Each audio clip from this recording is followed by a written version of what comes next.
It's my tremendous honor to finally wish America and the world a very Merry Christmas. The president making Christmas calls to all over the world. He started the day video chatting to our men and women overseas. We're grateful for each of you who spend this Christmas away from your families and defend all of our families. He took part in a holiday tradition he called NORAD. Some of those children were randomly patched through to President Trump. Building blocks, that's what I always like to. I predict that Santa will bring you building blocks. So many you won't be able to use them all. It is looking like a white Christmas in many parts of the nation. You hear the emotion and you see it, and it's big, you know. Everybody gets teary-eyed. I know y'all two tough guys. The best thing I could get. That was the only thing I wanted for Christmas. As soon as I saw the curtain go up, I was like, this is for real. I'm home. Merry Christmas. Christmas! Wow.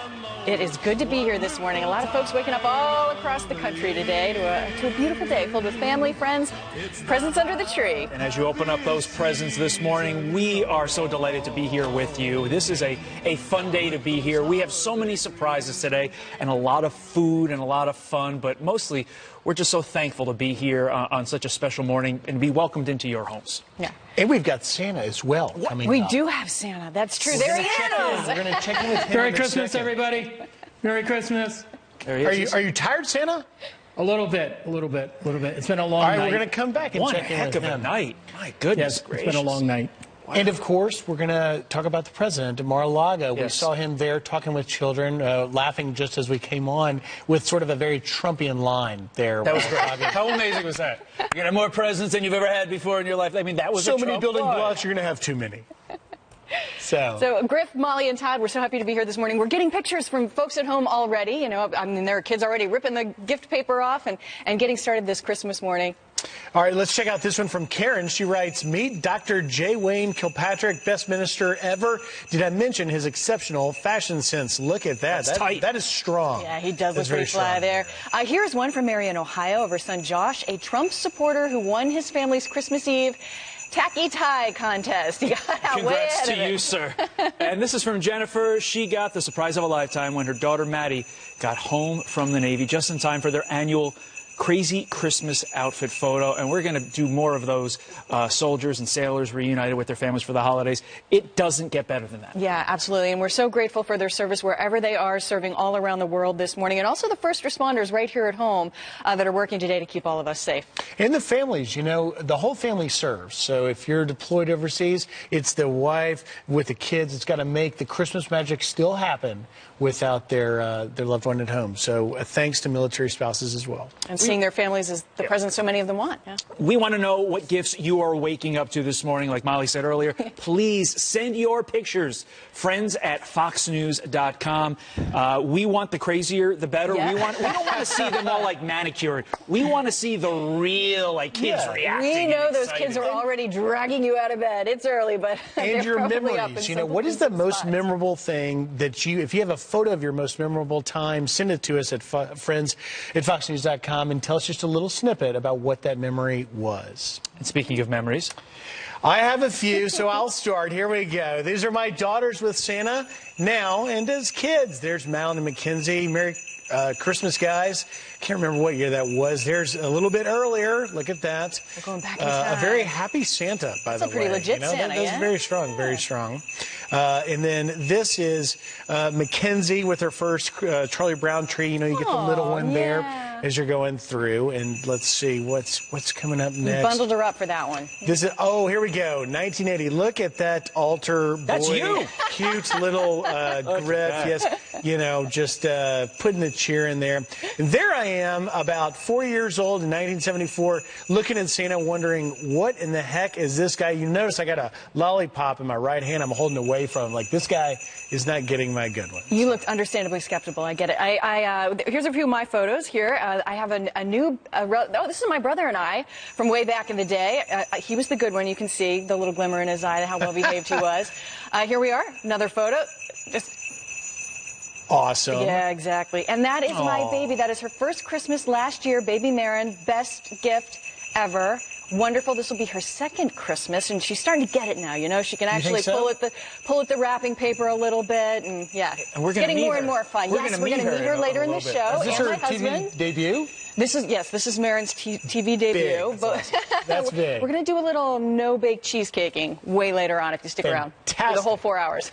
By the way, before we get to mine, whoever's jinging the bells, they've got the hardest job today because it's going to be constant throughout the course of our morning. There we go. We've got 4 hours of jingle belling to do. All right, here we go. This is my wife and I. My wife's actually going to be joining us later on today for a cooking segment that we're looking forward to. Your tree looks good there, by That's the way. not our tree. That's my parents' tree. Our tree is the Charlie Brown tree. And here's another picture of my wife and I. And I believe we have some as a child. There I am with Santa. What's amazing about Santa? Santa hasn't aged. I see him right there. He looks exactly the same. He's timeless. There's my brother there on the right. And then, little fatty, as I like to call myself, there with Santa. I like the Christmas sweater. It's something else, isn't it? And there I am. Probably my first, I don't know, first or second. Is that one of those Burt rocking things? Oh, yeah, Burt was awesome. Burt was awesome. And I've never ridden a horse after this. This was my Burt is still first awesome. experience. It was all sports equipment for Christmases after that. How many pictures did I send in? What have you got there? What is Oh, my that? God, I didn't realize you would use them all. And that's a heck of a... I'm like strangling Raggedy Ann. I like you're getting all the classic toys in, though. I'm ripping her eye out. Right, Sesame Street, right to Raggedy Ann, you're covering the bases. That's what we did in the 70s and 80s, you know? Well, I tell you who's covering their bases is Santa Claus. Oh, yeah. Santa Claus up all night long. Santa, are you still awake over there? I'm still awake. And where else would he want to be on Christmas morning That's but here right. on Fox? There's nothing like New York City at Christmas. Yeah, we got questions for you, Santa. So here we go. I'm just going to start with this one coming in from Bure. Have you ever gotten stuck in the chimney? And if you did, what did you do? I haven't gotten stuck yet. I've come close many a time, but I haven't gotten stuck yet. So I'm waiting for that day to actually happen.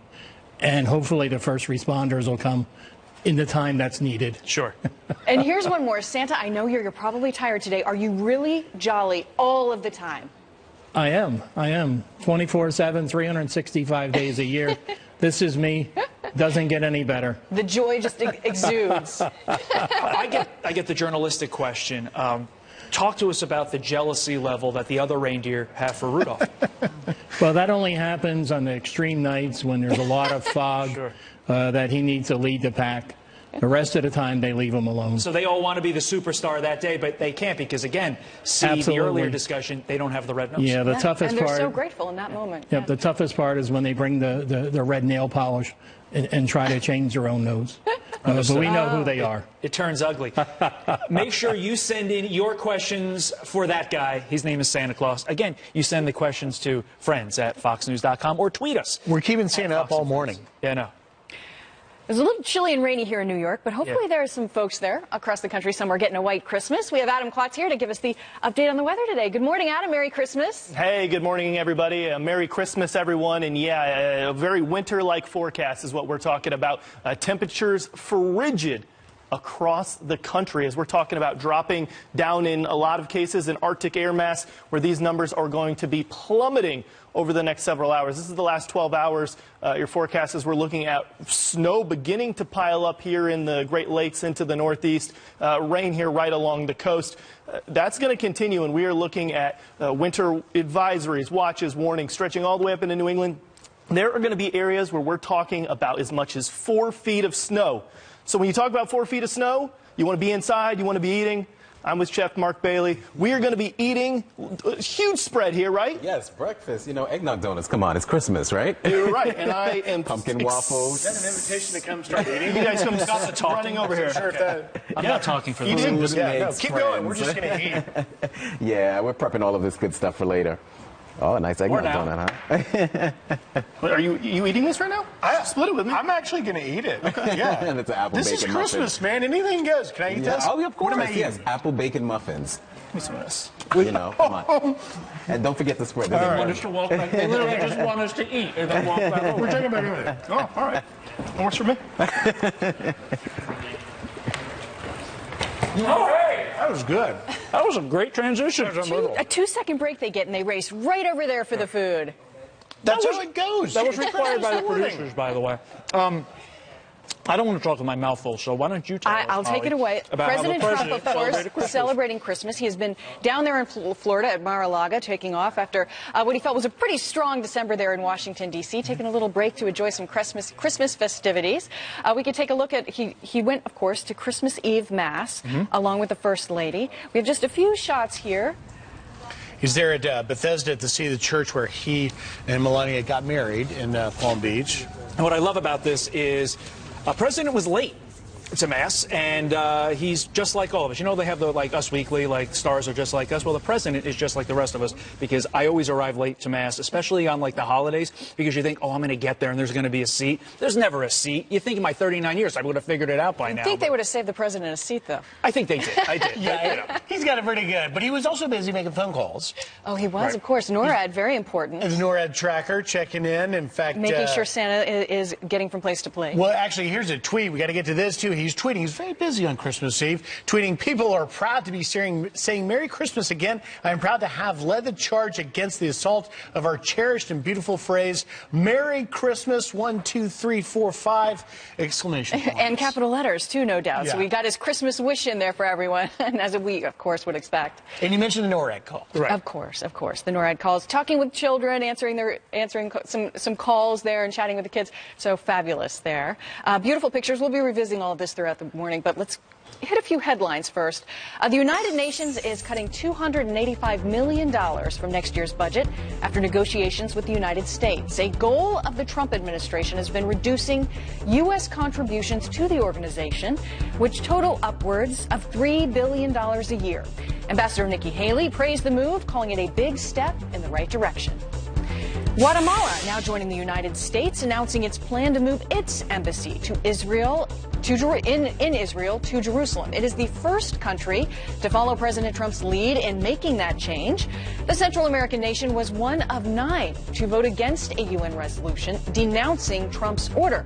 Guatemala also played a key role in the vote to establish the modern state of Israel as the first to vote yes back in 1947. And not all of our heroes have to spend Christmas away from the family today. Hundreds hugging family and friends after returning from a 9-month tour in the Middle East, just in time for Christmas. It's like, this is for real. I'm home. It was probably one of the happiest moments of my life. This is the best Christmas ever. It's been hard, but I'm glad he's home. Everybody gets teary-eyed. I know y'all 2 tough guys. I ain't gonna believe it.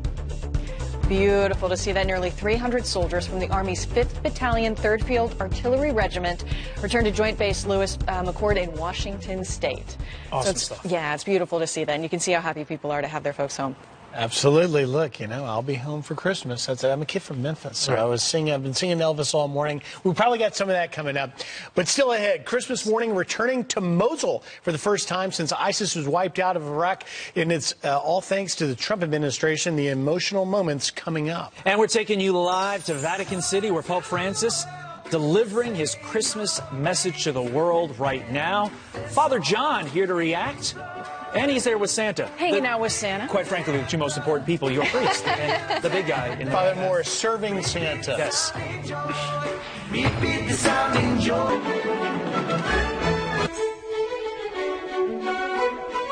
Francis there delivering his Christmas Day message, telling the world's 1.2 billion Roman Catholics Christmas began with a simple story that changed our history forever.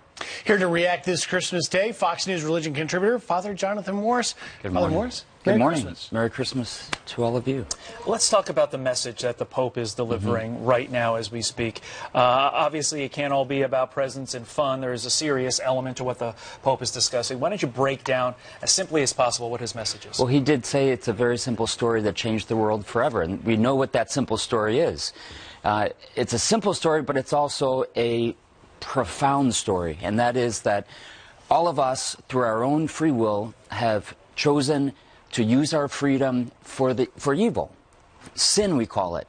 And that God has offered us another option, and that is to say yes to his love and to his mercy. And how did he choose to bring us that mercy and forgiveness? In the form of a little baby, which is his only begotten son.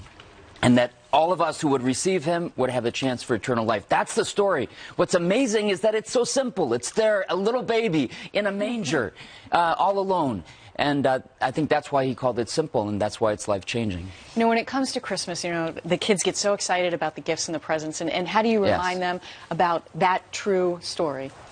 What my parents always did, I'm the third of 7, and we would always stand up on top of the steps and run down in the morning, and I'll never forget my dad did something very, very simple, and that is before we were allowed to open the gifts, he would make us go and kneel down before the creche. And it seemed like it was, his prayer was probably half an hour. It was probably really about 10 seconds or 30 seconds. But that made a big difference, Molly, that's exactly, he was reminding us that's what counts. Father Morris, you know, I went to St. Patrick's 5:30 Mass yesterday. As a new Catholic, it was very special for me to go. And I went early and I got a seat. And I actually shot a little bit of video. Monsignor Ritchie, you see here, he's marching through before the Mass began. He got the baby Jesus out of the nativity scene and invited all of the children in the church. And I'm a little obstructed there, but you can see children, some so small with their parents, parading, and he marched the entire circumference of St. Patrick's, and then he brought it back and said the message was, it's about children, and Christmas morning, look at the hope of not just Jesus being born, but your own children. You know, God could have come down to us in the form of a warrior angel, right, and just scared the heck out of us and make us say, come on, get with it, guys. But he didn't, and he came in this form, and I think that's what's so amazing. We look around the world today, and there's a lot of problems. I was just in the taxi on the way here this morning. It was a guy from Afghanistan who left Afghanistan many years ago, but he said, my country has experienced war my entire life. But we think about what's going on in North Korea. We think about what's going on in so many parts of this world, that people are suffering deeply, deeply. And imagine God going, these are my kids. Why can't they just love each other? But we don't. Sometimes we do, but generally we don't as a world. And that is God's patience and love to say, I could come as a warrior angel, but I'm going to come as a baby. Maybe you'll get it. Eventually, you'll get it. And that's my hope and prayer. I think it is all of ours. It's the nature of the human condition, and that, quite frankly, is why we have religion, and we believe in a higher power. And today, obviously, an important day for Christians around the world. It is. Welcome to the team, by the way, the Catholic team, by the way, Greg. Thank you, thank you. Glad to have you. And I'm excited we have a new 2-year-old, and that's exactly the message you're delivering, which is that love that you feel parents do for their baby is the Christmas message. And those 2-year-olds can be pretty terrible at times, too. We like the little babies more. Right. We love her to death. Thank you, Father. Thank you, Father. Coming up, there's nothing like watching a Christmas classic on Christmas morning, but which one is your favorite? Movie man Kevin McCarthy shares his top 5, and then there's going to be some battles on the couch this morning. Now he is a hero once again, giving the gift of life to a stranger 3,000 miles away. Rob Schmidt here with that. And what else is trending on this Christmas morning? Next. We have got you covered with recipes like eggnog donuts and apple bacon muffins. We wish you a Merry Christmas. We wish you a Merry Christmas. We wish you a Merry Christmas and a Happy New Year. Good tidings we bring to you and your kin. Good tidings for Christmas and a Happy New Year. Wish you a Merry Christmas. They sound great. Wish. Yeah, they sound fantastic. And it begs the question, has anybody ever had figgy pudding? Let us know, friends@foxnews.com. Right. Makes you nervous about is caroling door to door in case someone actually brings it to you. Right. You're like, what is this? We need to get someone here. Maybe our chef can make some figgy pudding. I don't know. But, you know, we've also got some shout-outs. We got to get to this. Shout-outs from staffers to their families. Here's producer Ashley Mitchell with her husband, Pat, and their daughter, Ayla. That's awesome. And this is line producer Drew Carmichael celebrating Christmas with his family. These are the folks, the staffers here that make Fox and Friends happen year-round. So it's fabulous to see their families. Check out associate producer Nikki Del Castillo with her Aunt Eileen, her mom Aurelis, and goddaughter Olivia, her brother Chris, and grandmother Clara. Merry Christmas, and here is Fox and Friends' first executive producer, Desiree Dunn's baby girl, Olivia. More babies! Yay! Celebrating her first Christmas with big brother, Caden. And he looks thrilled. He looks very happy awesome to be holding that little baby. This is producer Jeff Field with his wife, Diana, and daughters Isabella, Gianna, and Frankie, who's also celebrating her first Christmas. Awesome stuff. And senior producer Stephanie Freeman with her fiancé, Travis, her mom, Carol, her dad, Will, and sister Mallory celebrating Christmas in Spring Hill, Florida. And here's graphics producer Michael Giordano sharing this one of his 3-month-old nephew, Teddy, excited for his first Christmas. Teddy is grinning. He's ready.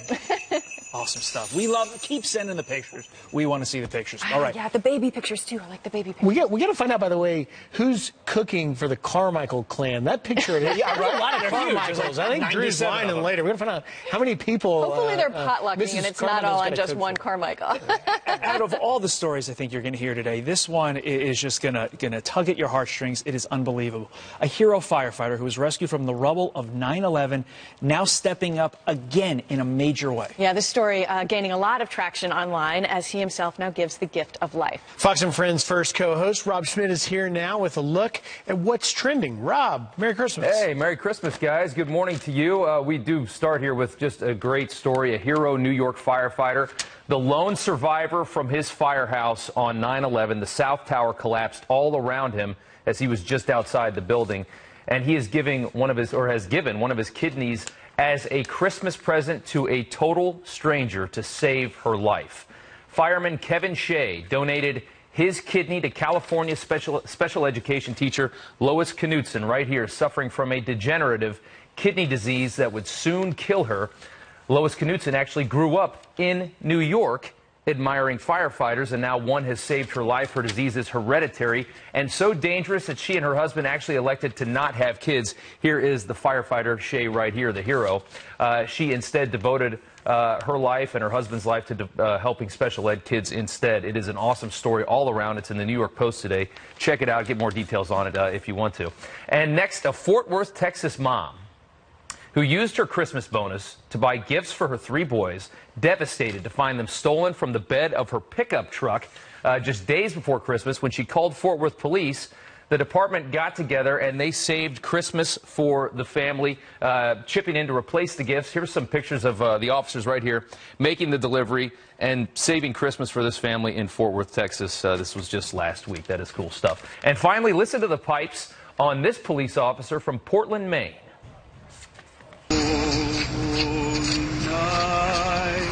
The stars are brightly shining. Police chief says the video helps to humanize police officers at a time when that certainly can help. And we here at Fox News, of course, love our men and women in blue. Guys, we'll turn it back over to you now. And that song is such a powerful song every time you hear it. It is one of my favorite Christmas songs. So beautiful there. You know, that firefighter that Rob was talking about is going to be here today to share that story. You're not going to hear that anywhere else. This is the story. So will the woman that received the kidney, both here to tell it live. You're not going to hear it anywhere else. These are 2 people that are just giving so much. It must just run through their blood. And they've never met.